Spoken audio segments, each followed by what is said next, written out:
Assalamualaikum warahmatullahi wabarakatuh.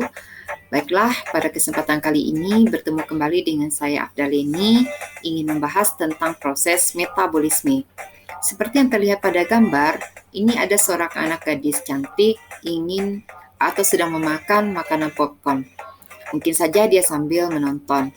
Di sini, setelah dia memakannya, tentu saja di dalam tubuhnya akan terjadi proses pemecahan molekul-molekul dari popcorn ini menjadi molekul yang lebih kecil. Ini merupakan salah satu proses metabolisme. Tahukah Ananda apa itu metabolisme? Metabolisme merupakan sejumlah reaksi kimia yang terjadi di dalam setiap sel organisme hidup, di mana ini adalah gambar sel hewan. Di dalamnya akan terdapat organel-organel. Salah satu organel tempat terjadinya reaksi metabolisme adalah mitokondria, seperti yang terlihat pada gambar. Seperti yang kamu ketahui, mitokondria adalah tempat pembentukan energi.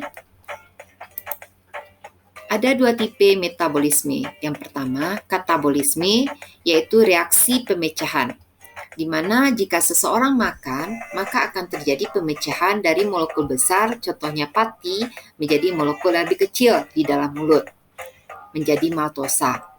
Itu adalah proses katabolisme. Sehingga pada proses katabolisme, akhirnya nanti akan menghasilkan energi, sehingga disebut dengan eksergonik. Contoh reaksi katabolisme adalah proses respirasi sel, baik terjadi secara aerob atau secara anaerob.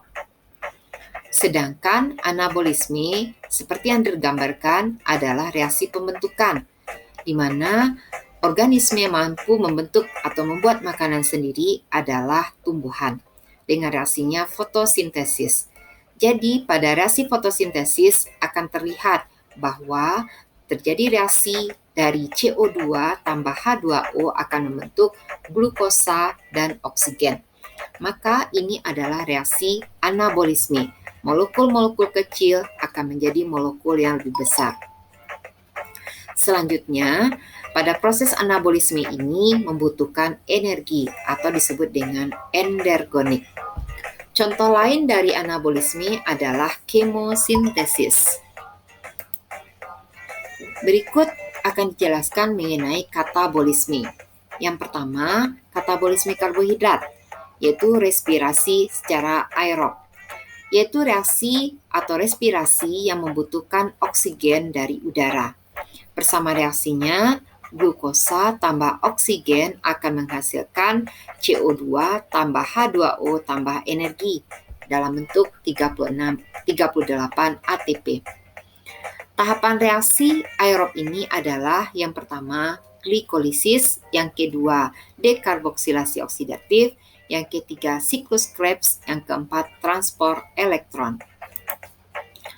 Pertama kita bahas glikolisis, di mana glikolisis itu berasal dari kata glukosa dan lisis, berarti pemecahan glukosa, di mana satu molekul glukosa nanti akan dipecah menjadi 2 asam pirufat.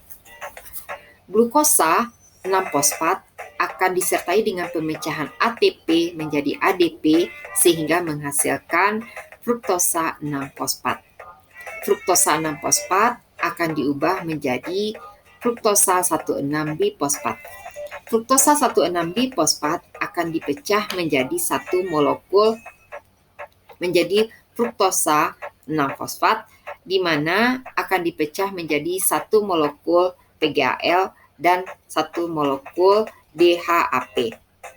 Di mana PGAL atau DHAP ini sama, reaksinya kiri dan kanan sama, di mana satu molekul PGAL akan menghasilkan satu NADH sehingga menghasilkan 1,3-bifosfogliserat. 1,3-bifosfogliserat akan diubah menjadi 3-fosfogliserat. 3-fosfogliserat pada reaksi ini dihasilkan ATP. 3-fosfogliserat akan diubah menjadi 2-fosfogliserat. 2-fosfogliserat akan diubah menjadi 2-fosfoenolpirufat, dan 2-fosfoenolpirufat akan diubah menjadi 2 asam pirufat dan menghasilkan ATP. Sehingga Dalam proses glikolisis ini akan dihasilkan senyawanya 2 asam pirufat dan bersihnya 4 ATP yang dihasilkan dikurang dengan 2 ATP yang dibutuhkan sehingga menghasilkan 2 ATP dan 2 NADH. Proses ini terjadi di dalam organelnya sitoplasma atau sitosol di dalam sel. Lanjut, tahap yang kedua yaitu dekarboksilasi oksidatif, di mana proses ini terjadi di dalam matriks mitokondria, di mana 2 asam pirufat akan diubah menjadi 2 asetil-CoA yang menghasilkan 2 NADH dan menghasilkan 2 CO2. Waktunya untuk kuis, di mana Ananda akan menjawab pertanyaan berikut, sehingga jawabannya bisa Ananda tulis nantinya di buku latihan.